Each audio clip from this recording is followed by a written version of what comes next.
the entirety of the city, the map of the empire, the entirety of the province.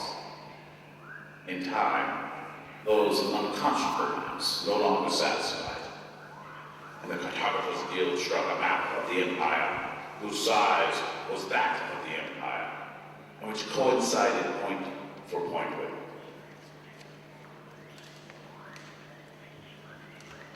The following generations, who are not so fond of the study of cartography as their forebears had been, saw that that vast map was useless, and not without some pitilessness was it that they delivered it up with the intricacies of sun and winters.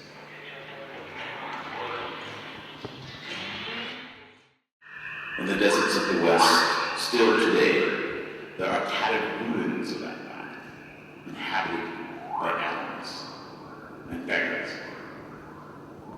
In all the land, there is no other relic of the disciplines of geography.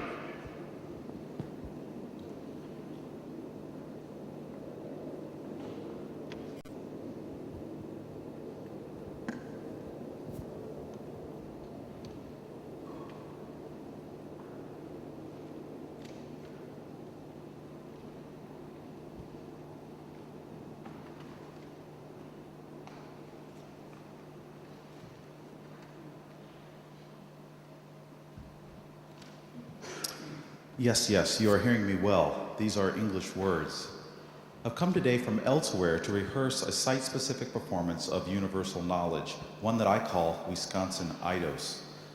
My topic is performance, design lab, and experimental theory, and it concerns the place of performance, technology, and art in higher education. My medium will be experimental theory performed not only in alphabetic writing, but what I call smart media, such as this keynote presentation before you.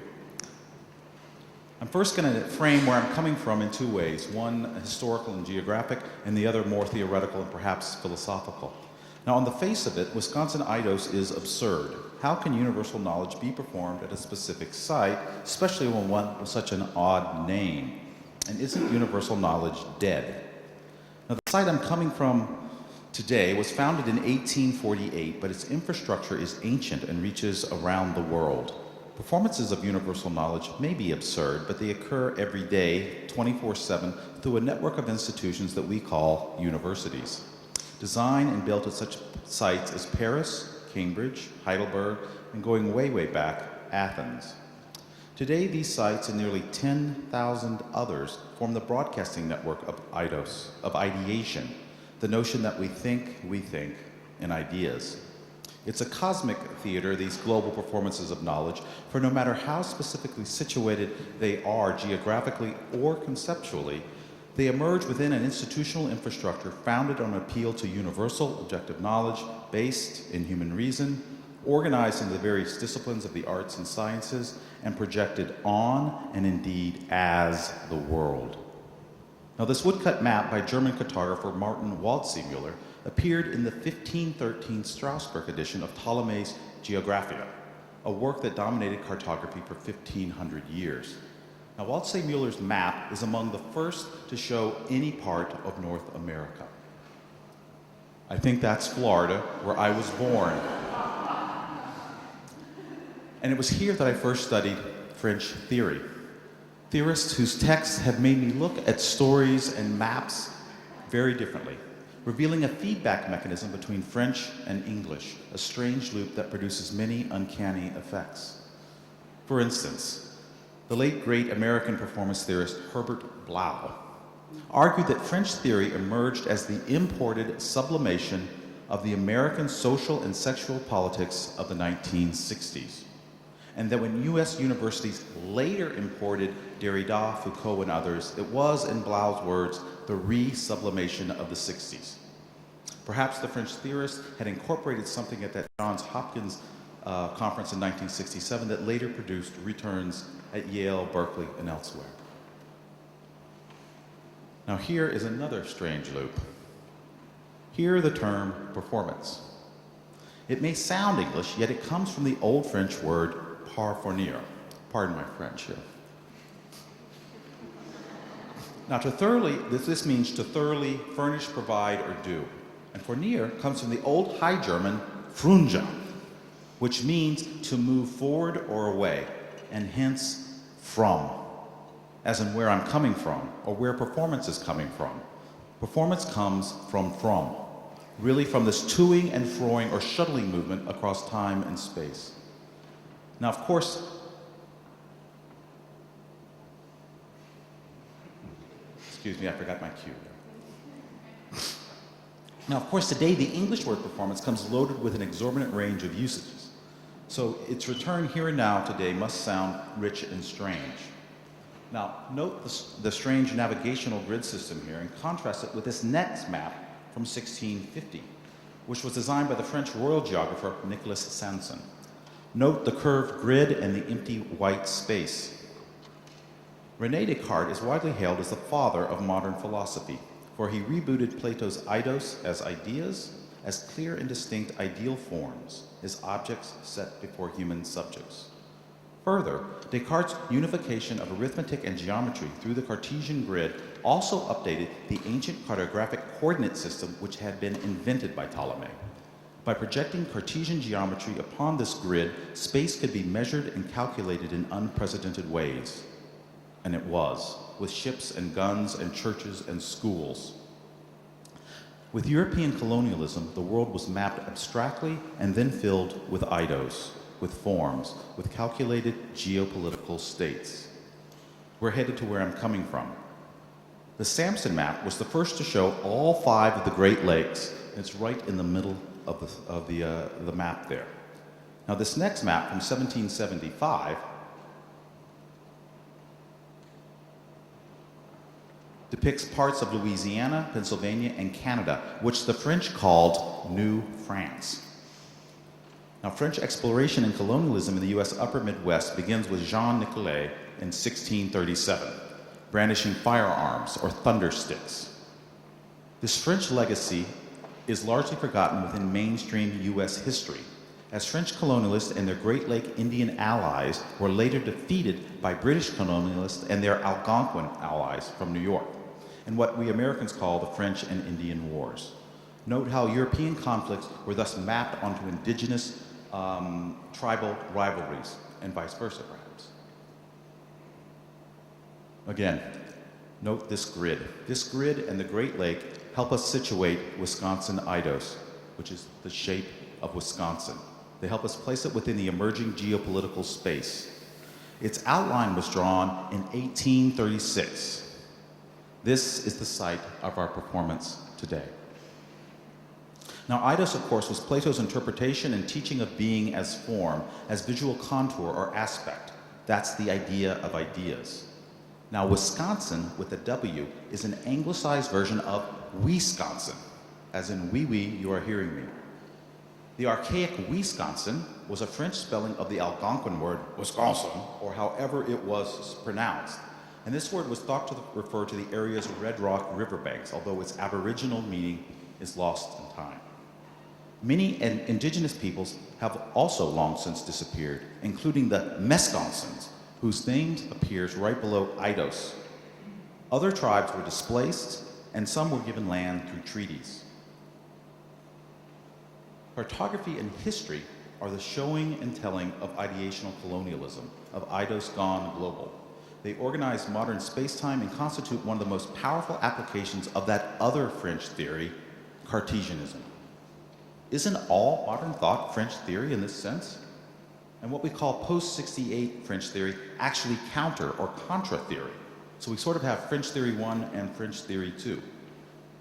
Now significantly, Wisconsin existed on maps long before it became a state. Also, the Wisconsin Historical Society predated the state as well, so its history sort of predates the foundation of the state itself. As Borges reminds us, and here let me underline Borges' importance for Franco-American theory, stories, maps, and ideas intermittently precede the territories they seem to describe. And in this precedence, they may also create or obliterate entire worlds. Smart media, I believe, can help us tune in these spatio-temporal loopholes, and here is a very different diagram. This 1848 illustration is based on a Chippewa birch bark pictograph.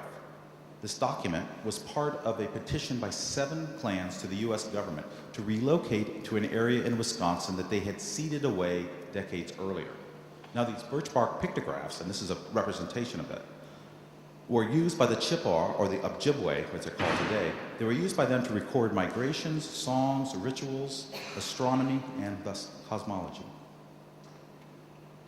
Here, lines connecting the eyes and the heart depict the 7 clans' common vision and commitment, while also pointing toward their common purpose, to where they're coming from. Now, in semiotics terms, this highly indexical diagraph shows and tells where the Chippewa were coming from. To read the signs, one must have highly contextual, site-specific experience. Modern cartographies contrast the indexicality or site specificity of such indigenous maps with modern Western maps, whose grid systems aspire to the abstraction and non-indexicality of ideation. Our shared performance today unfolds amidst this strange time space. Ouiconsin Eidos is an imminent meditation and remediation of the university, a series of micro-engagements in an institution in flow in the US, Latin America, and much of Europe, which face declining research funding, privatization, rising tuitions, labor and management disputes, and a massive upheaval in the information and communication technologies. In short, we are navigating an infrastructural realignment of ontohistorical proportions, the closing of the book, whose logocentrism Derrida described almost a half-century ago as the most powerful ethnocentrism the world has known. How will we perform or do theory in the 21st century? What role might performance philosophy play? And must one do philosophy by the book? Can it and theory survive their incorporation by graphing, by plasticity, by transmediation? How might they live on? So this is Wisconsin, where I'm coming from in terms of history and geography. Let me turn to where I'm coming from in terms of performance theory. My performance theory roots indeed are Franco-American, and I first encountered performance in Florida in the mid-1980s in 2 very different contexts and valencies. The first was the performance art of Laurie Anderson, and her epic performance, United States Parts 1 through 4, was at the time one of the most experimental, cutting-edge art forms. It mixed high-tech, intimate storytelling with performance art, philosophy, music, and stand-up comedy, all together into a powerful language of the future. Now, the second context is Jean-Francois Lyotard's theory of performativity, which he defined as the postmodern legitimation of power and knowledge. If you're familiar with this, he argued that modern knowledge was based on grand narratives such as progress and revolution, and that had been displaced by the maximization. Oh, what the? Sorry about that. Oops, don't want that either. Here I am. Should be back. Yes, here we are. So I'll go back. So Lyotard, so two very different things. One very normative and one very transgressive. So performance just carried both of these, and the challenge to me was how to think both of these things because they were in 2 very different spaces. This blur or instability is the kernel or crystal around which I've built and practiced an impossible general theory of performance. Now, Florida was also the site of a visitation and a gift, for in the mid-1980s, Jacques Derrida visited the University of Florida and read Ulysses' Gramophone, Here Say Yes and Joyce. And it concerns the yes in Ulysses and 2 yeses or 2 we's. And this essay starts, oui, oui, you are hearing me well, I'm speaking French. So Derrida says that this yes always involves another yes, and he plugs into Nietzsche's double affirmation in order to theorize yes as a quasi-transcendental adverbiality, which haunts all utterances. This leads Derrida to theorize yes as the perfume of discourse, and he ties it to laughter, 2 laughters, active and affirmative, and reactive and negative. And as he says, these pass back and forth. So he goes on to connect it to the pharmacon, and in basically a kind of a throwaway gesture, he says, I could have entitled this whole thing Of the Perfumative in Ulysses. So this was Derrida's gift, the perfumative. And later, we're going to take up a strange, nervous laughter that haunts our perfumants today. But let's turn to where I'm coming from theoretically, if not universally.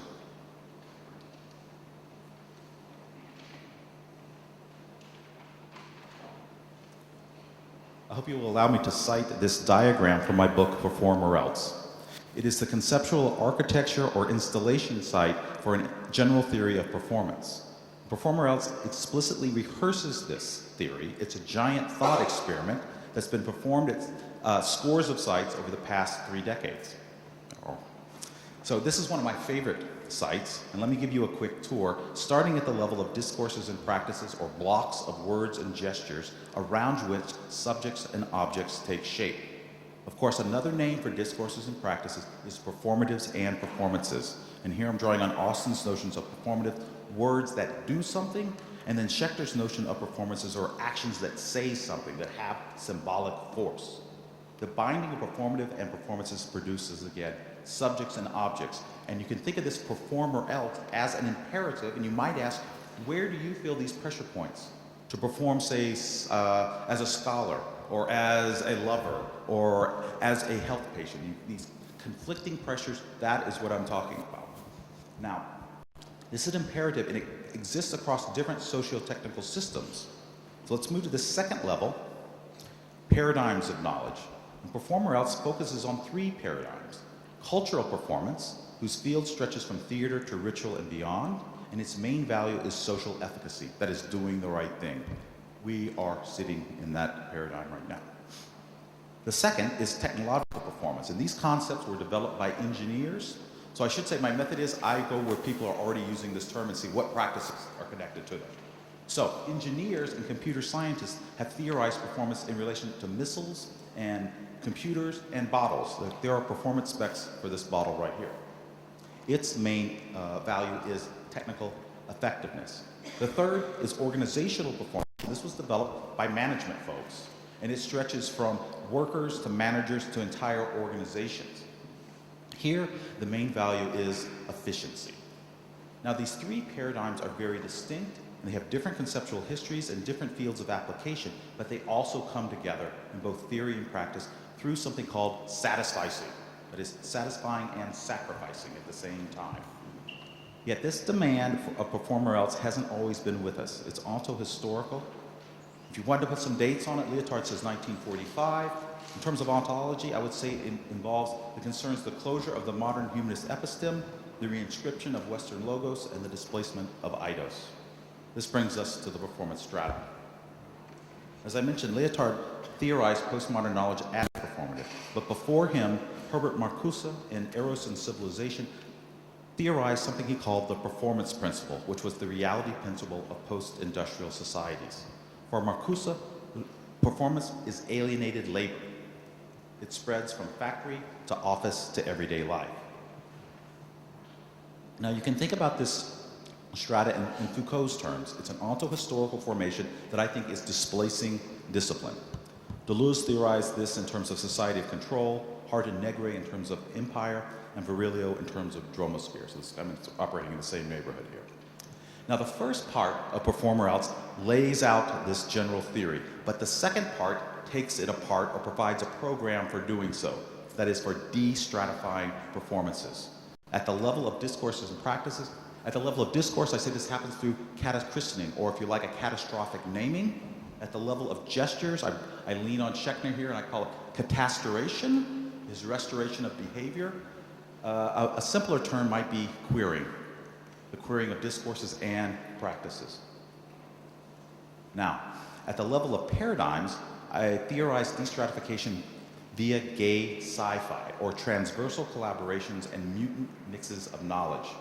Here I'm drawing on Nietzsche's gay science mashed up with the notion of sci-fi. And if you want to look other things in other texts, might be Donna Haraway's Cyborg Manifesto.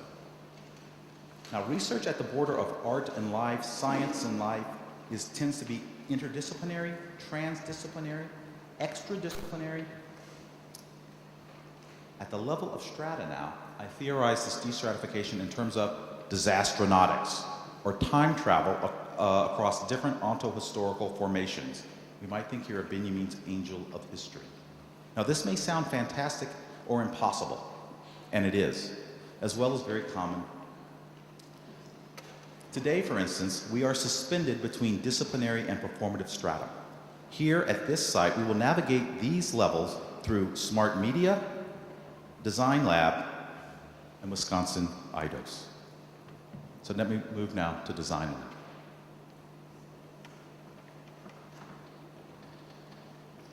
DesignLab is a media design consultancy that I direct at the University of Wisconsin. It embodies cultural, technological, and organizational performances, and it functions as what my friend Craig Saper calls an intimate bureaucracy. Our 9 TA consultants help students enhance the conceptual and aesthetic design of media projects they produce for classes and extracurricular activities. DesignLab is like a writing center. We don't offer classes ourselves, but we will serve potentially any student on campus. People come and make 30-minute appointments. Now at DesignLab, we focus on emerging scholarly genres, or what I call smart media.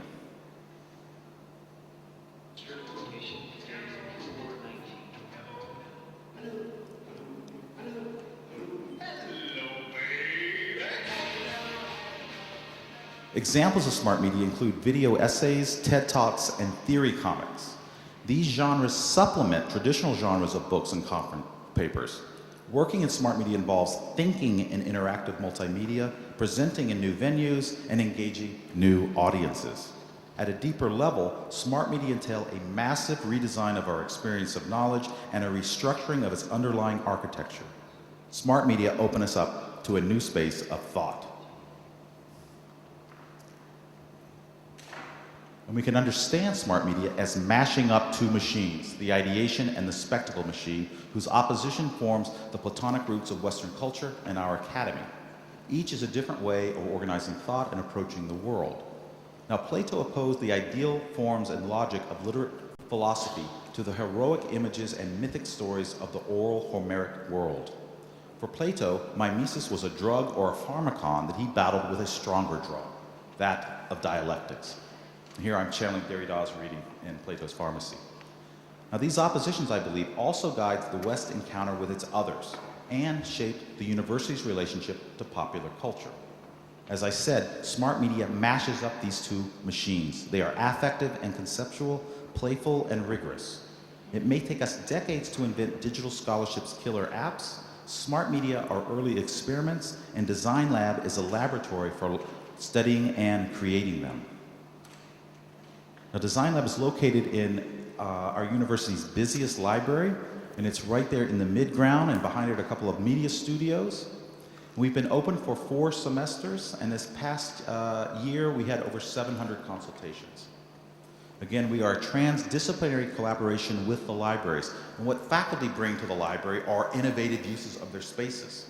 What the library provides for me is a neutral space outside of disciplinary, or almost outside of disciplinary territories, okay? So collaboration is key to our success. Now, DesignLab's ontohistorical mission is to democratize digitality, just as in the 19th century, public education helped to democratize literacy.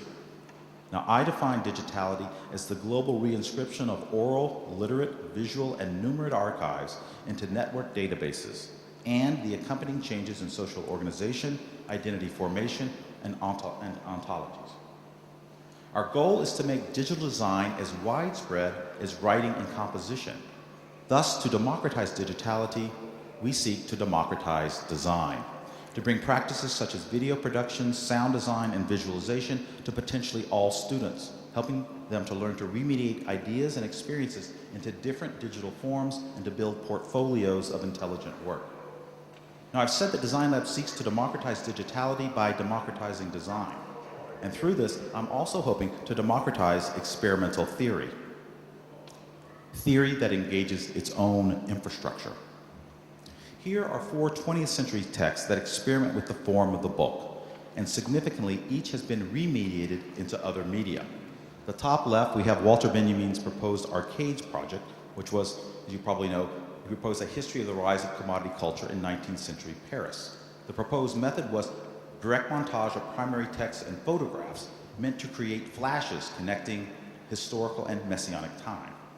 Now, the Arcades project has inspired many others, and in the UK, there's a movement called psychogeography, which consists of taking walks through rural or urban landscapes and recording thoughts, notes, images, sounds, etc. Now, I'm going to show you an example by John Rogers, and he returned to Paris reading Benjamin.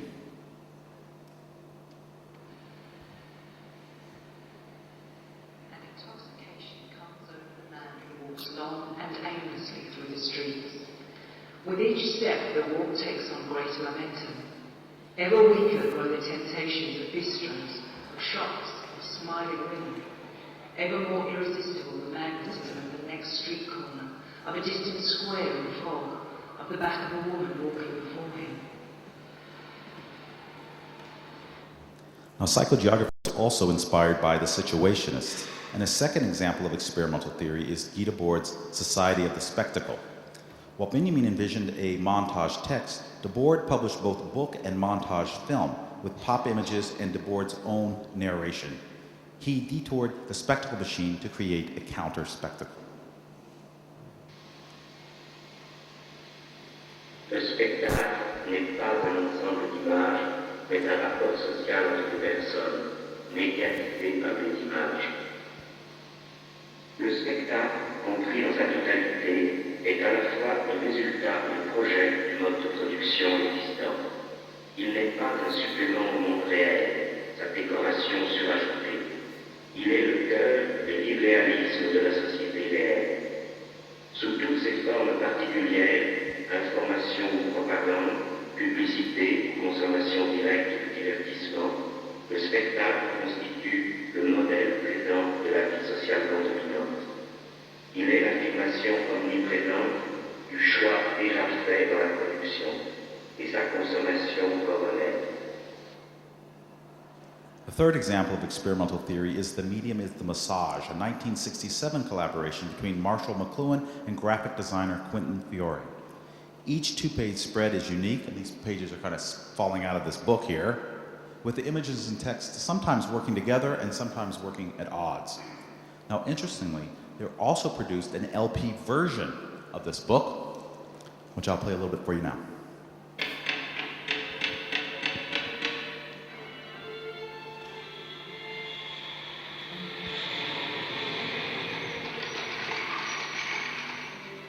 Medium of art, electric circuit, profoundly involves man with some enough information before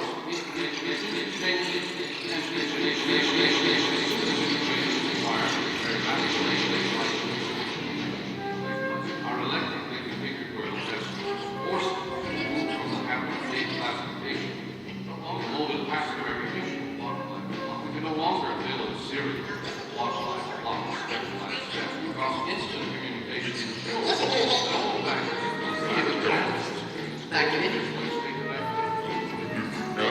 Back to video. There ain't no grammatical errors in a non-linear design. And in the lower right is Avital Ronell's 1989 The Telephone Book, Technology, Schizophrenia, Electric Speech.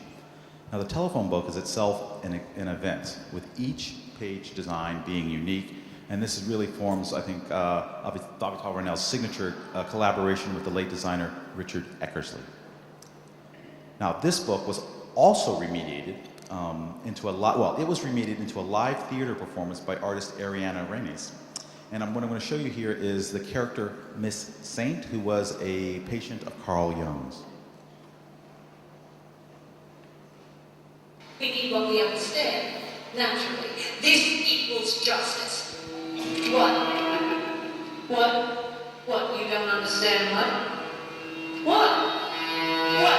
Listen, I was shut up. No, I was shut up for 14 years. I've been shut up for 14 years so that my breath could not come out anywhere. Let me finish. I am explaining it to you. That is hypothetical suffering. That is the very highest suffering, that not even a breath would come out. They did this to me repeatedly for 14 years, but they know I was the one they wanted because I established everything. And they know I don't even belong in such a little room. That is hypothetical suffering in a black box. You have to see me and then you immediately understand. I have demanded my freedom, for I am known internationally, the highest beauty and the greatest works. I have told the world when my breath could not come out, they shut me up and pretended to forget me, but I reminded them. I told them through the speaking tubes that went from inside to outside. I told them, and they know now. They know for good. I am a So here we have 4 works of for doctoral dissertations. Now, the Modern Language Association is the professional organization of all literature and language departments in the US. When they put together a conference, there are like 1,000 panels. I am not, it's a bad year, it's like 800, so it's a huge conference. When they start thinking about ditching the book, something is up.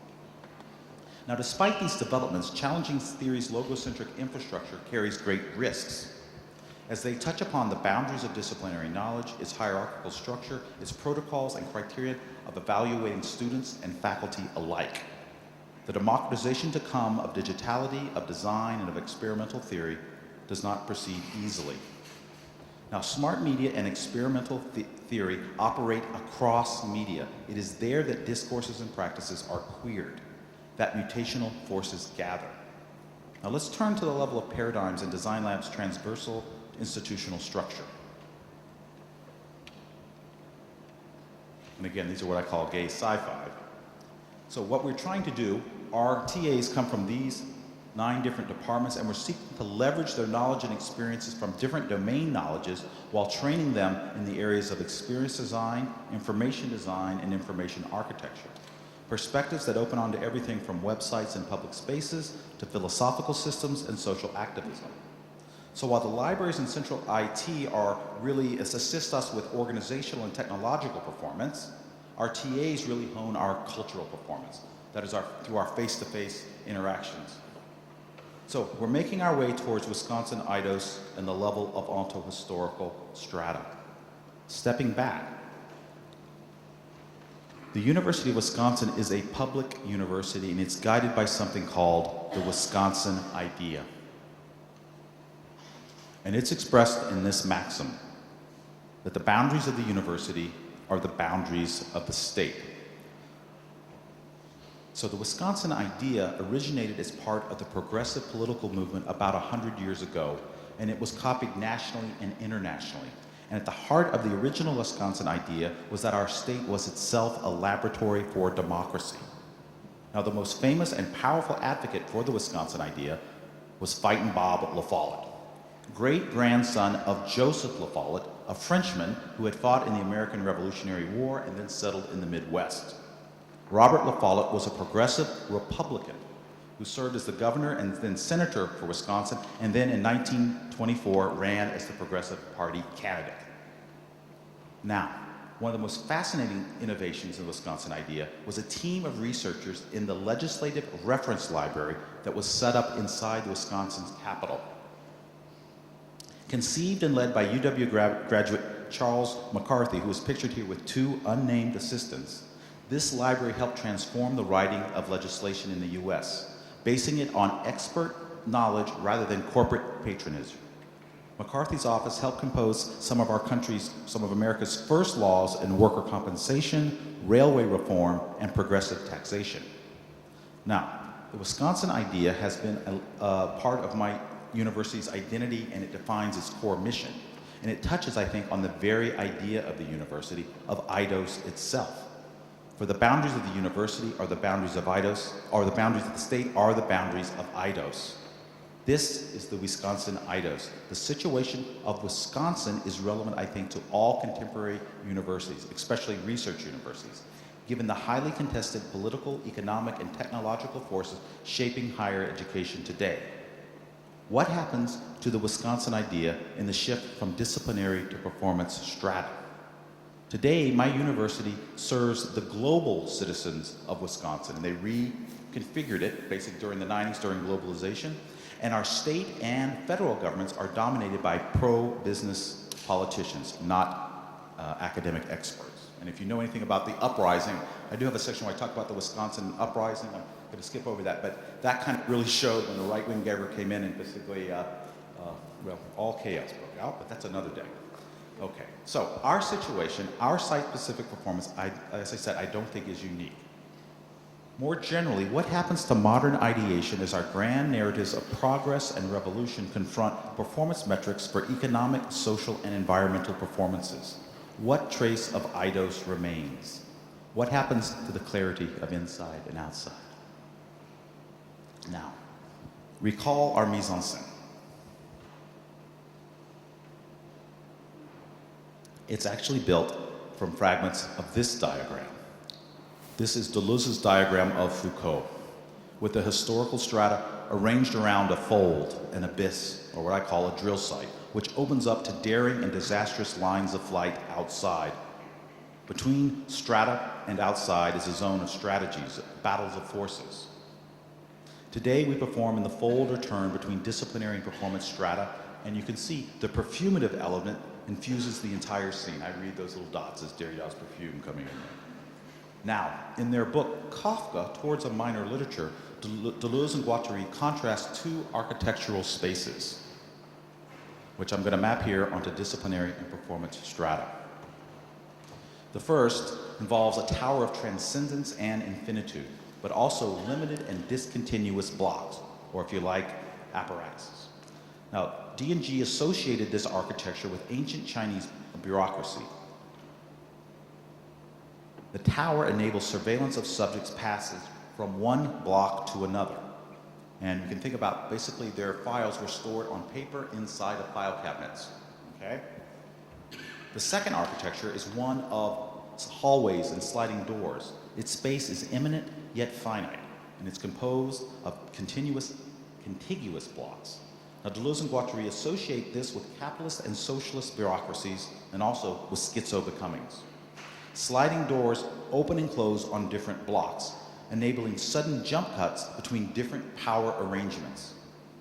Here, the bureaucracy, and we can think of the digital desktop here, produces hybrid schizo avatars of performativity where data flows, whose data flows we are only beginning to fathom. So the important thing here is no longer is personal information locked inside of discrete archives, but they are now networked. So this is, you can see how the breakdown of privacy is occurring through this. Now, D&G stressed that in Kafka's novels, one can find both architectures at work, and that these architectures can function together. Indeed, they can operate inside of one another, producing a labyrinthian time space worthy of Borges. Here is a question of knocks on the door, forces knocking from the outside, and I would say from within as well. So the question I have, what becomes the Wisconsin idea and ideation in such a disjointed space-time? At the level of knowledge paradigms, building transversal networks requires passing through different power setups. And I tell students that they must learn practices of at least two games. That is traditional, literate, disciplinary specialization and the emerging electronic, performative, and in a sense, a holism. A certain holy holism, as in something with a hole in it. But it is difficult and risky because of the space-time lag between practices and infrastructure. That is, the disjunction between emerging modes of cultural production and the existing infrastructure of knowledge production, which has for centuries been built on books and archives. We feel this disjuncture in uncanny ways, and it's a source of this nervous laughter, along with these knocks from the outside. Now, this laughter is marked by alienation, this laughter is marked by affirmation of and alienation from our scholarly means of production. Now, I'm going to briefly discuss some emerging practices of cultural productions and the challenges they pose to traditional studies of art and culture. Remediation undermines the sanctity of distinct media. So remediation comes from McLuhan, who said the content of any medium is another medium. Mashup alters our models of creativity and originality. Collaboration confuses our assessment of individual talent. Crowdsourcing blurs the line between experts and amateurs. And distant reading, or machinic reading, transforms our ways of conceiving and engaging texts. Taken together, I believe these practices rehearse future reanimations of cultures living and dead, for better and for worse.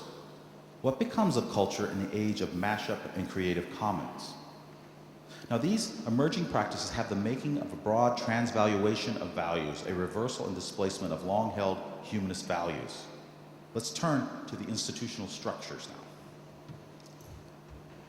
The arts and humanities remain organized into monomedium fields. We have literature here, fine arts, music, dance. These fields are sharply divided between practitioners and scholars and are often dominated by 19th century forms: novel, painting, classical music, ballet. This dominance maintains a gaping chasm between high culture and popular culture. And this is maintained by scholars and practitioners via the image of the romantic original artist, the genius. Now, the final problem here, I will challenge, is that research universities in particular privilege abstract knowledge over technical knowledge. In the US, we have these things called technical colleges because it's been pushed out. Now we can see that this old familiar landscape presents many challenges to democratizing digitality within the university. Deeply held humanist values are embedded deep in our infrastructures, in the division of knowledge, the organizations of colleges and departments, the layout of buildings, the shape of classrooms, modes and media of research and learning, and our professional criteria for assessing, training students, as well as hiring and tenuring faculty. These values and infrastructures hinder and often oppose the emerging cultural practices, and we can sense a growing divide between traditional and emerging sets of practices and institutions. It is here that one hears and perhaps emits nervous laughter,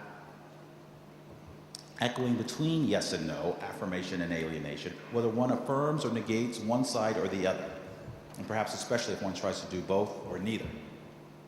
The university is not alone in resonating this nervous laughter. There are crises in many cultural institutions: symphonies, theaters, libraries, museums, bookstores, newspapers, the publishing and record industry, and in the United States, even the post office. Again, the paradox is that the core infrastructure requires technical know-how that universities are now excluding. Okay? So the challenges facing artists and humanists for the digital age are thus very complex. Perhaps we need something like infrastructuralism that works at the infrastructural level, that involves the invention of new infrastructures and new practices of research. This is where the theater of Brecht and Artaud, of Grotowski and Elizabeth Lecomte comes in, as well as experimental conferences, workshops, and institutional forms invented by Performance Studies, by PSI, the Hemispheric Institute, FERT, and our own performance philosophy co-hosts. Now imagine if Kant and Hegel had privileged theater rather than painting and poetry. Theater is always already multimedia, collaborative, and mashed up. Imagine how different knowledge production might be. Now, let's zoom out and head again to where I'm coming from, Wisconsin Eidos and onto-historical formations. Again, what becomes of the Wisconsin idea and ideation in a world composed of conflicting meta-narratives and incommensurable metrics? The Academy has arguably been performing under these conditions for a century, a situation we only grasp by mixing perspectives, tools, and media.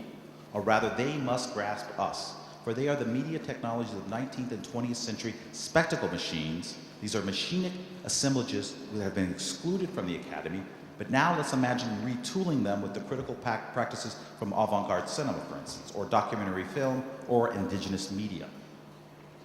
At the intersection of smart media, gay sci-fi, and disasternautics, how does one use digital media and transdisciplinary research to navigate different historical strata? To navigate, if you like, between different space-times or different universes? How does one democratize both the from and the to come of digitality, design, and experimental theory? Or to cite my friend Rollo Meyer, how to do things with worlds? How does one do all this with 107 freshmen? So this is another challenge of democratizing digitality, design, and experimental theory. Size matters. How do you scale this up? Last fall, I scaled up the studio lab pedagogy that I've been using for about 2 decades, usually with classes of about 15 or 20. It was the first time I'd ever taught a large lecture course of any kind, much less a studio lab type course. And I relied on my stellar teaching assistants, Lainey Kowalowski, Laura Perry, and Kathleen Schag. Katie? And they ran 6 studios, so there were 6 sections. In each section there were 5 groups for a total of 30 groups. In the first half of the course, students built individual cosmograms based on Alison Bechdel, Walter Benjamin, and Gregory Ulmer.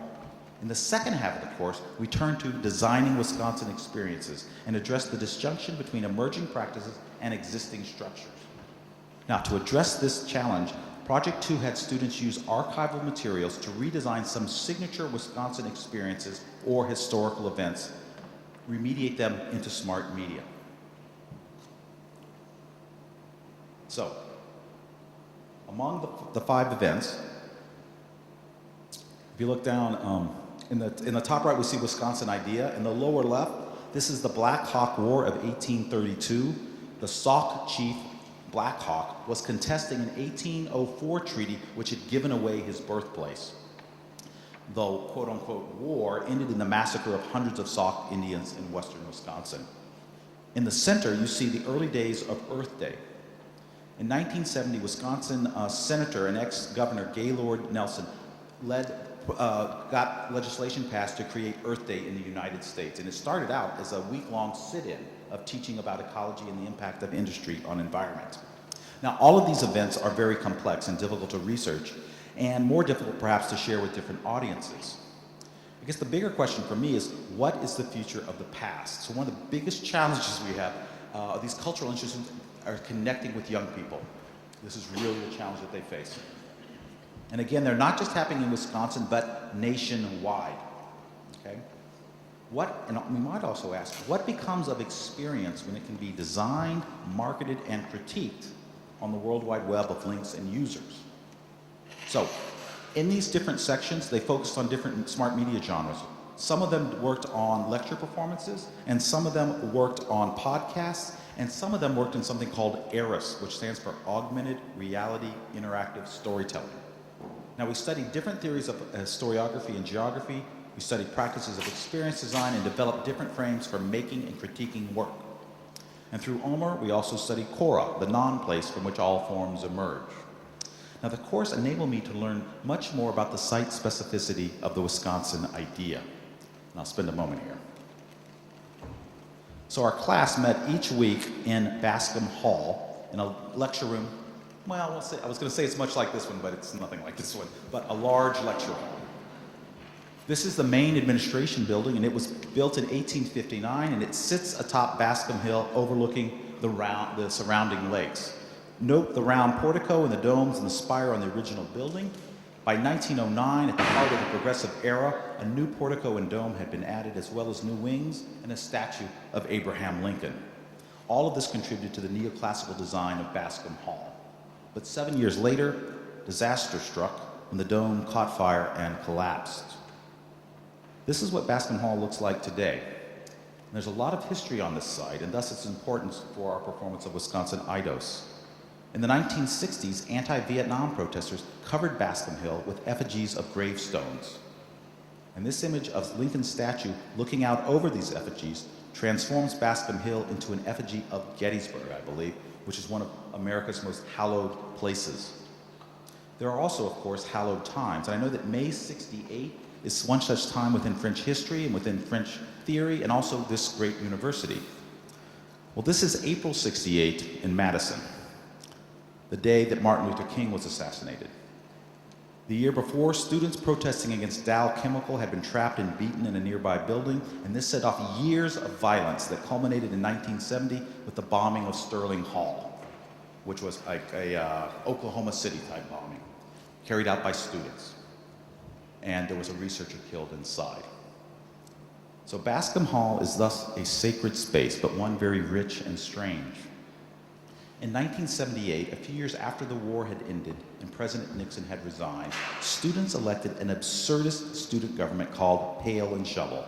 And among its many pranks, it used student fees to cover Bascom Hill with pink flamingos. It ran a re-election campaign whose motto was, "Are you stupid enough to vote for us again?" They were re-elected. The Pail and Shovel Party was the fourth Wisconsin experience redesigned by my students. Now, I want to start my conclusion by focusing on the fifth and final Wisconsin experience, for it was one of the very first, and it opens another dimension to our Ouiconsin Eidos, for it predates both Wisconsin and Eidos by some 10,000 years. It's the indigenous of Wisconsin, who date back to about 12,000 BC, and who over the millennia produced different forms of indigenous media: pottery, wampum, birch bark pictograms, and perhaps most striking, effigy mounds, and the associated mound culture, which dates back about 2,000 years. Now, little is known about mound culture, but it's thought that the effigy mounds in Wisconsin were sacred ceremonial sites, and many, if not most, were burial mounds. Often built in the shape of animals and humanoid figures, there are tens of thousands of effigy mounds in southern Wisconsin, and the speculation is that these forms connected migrating clans to the lands and to the animal and spiritual worlds. And the University of Wisconsin has more effigy mounds on it than any university in the world. We're pretty sure of that. Now, I mentioned that 107 students produced individual cosmograms in Project 1.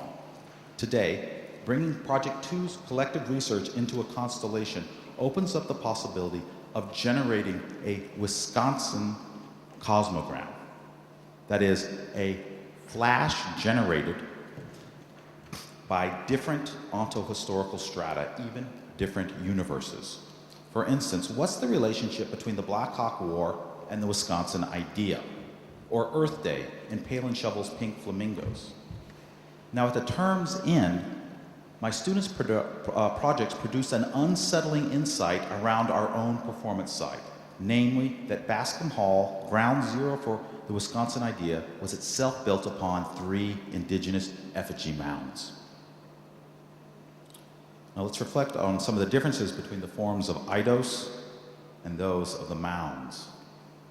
Platonic forms purport to be, and modern ideation purport to be abstract and universal, non-indexical, whereas the forms of the effigy mounds are literally grounded and site-specific. They are indexical. Now, is Cora the name of the space in between these two spaces? Or might the Greek chorus of Cora drown out what lasts of Wisconsin? And here we return to that feeling around performance, that nervous laughter of yeses echoing affirmation and alienation, the reverbing distance we feel between our habits and our infrastructures. According to Derrida, Havelock, and other grammatologists, the origins of Platonism are tied to alphabetic literacy, to a writing whose material infrastructure disappears before the spoken logos, which disappears before the ideal eidos. Now, returning to the Wisconsin idea, we can thus say that the boundaries of the university are the boundaries of the state, are the boundaries of eidos, are the boundaries of literacy. Teaching others to design performances of smart media is one way I'm trying to open up a different space for thought. Allow me to close with one student's group redesign of our performance site. It's called Salvation of the Mounds, and it is an Eris game. And Eris is an augmented reality interactive storytelling. It's basically a GPS device that you can walk around the world and content will come up as you go to different places.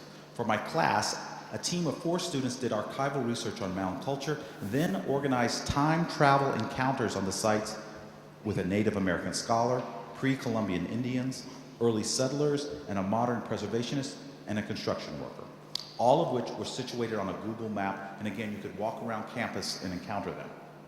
Here's their demo of the Eris game.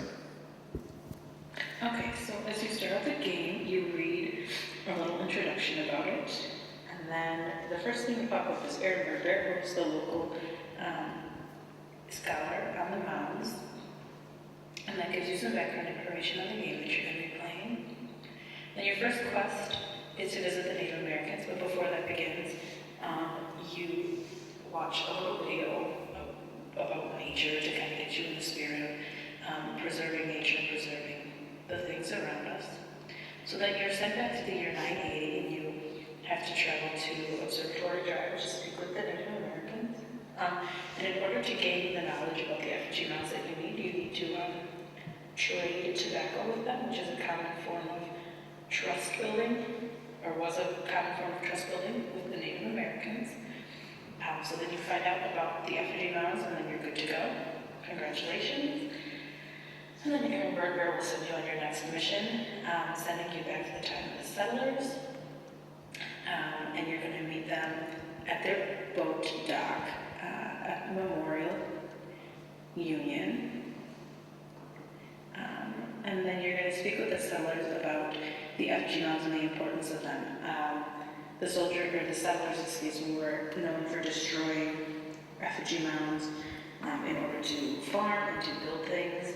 And so the goal was mainly to educate them as to why they need to respect the mounds and leave them there. It's pretty straightforward. They're hesitant at first to listen to you, but as you express your knowledge and passion for the Mounds, they eventually come to understand and respect you. And then Amber Bear pops up again, and from here you're going to be sent to go speak with Charles E. Brown. He was a man who tried to protect the Mounds. So Madison has a long history of environmental studies, from John Muir to Aldo Leopold to Gaylord Nelson. In the next iteration of our ARIS project, we're going to use smart media to build on connection between indigenous life worlds and emerging issues of ecological change. In smart media, research questions are often transformed into quests and then enacted in time and across space. It's a form of, if you like, disasternaut training.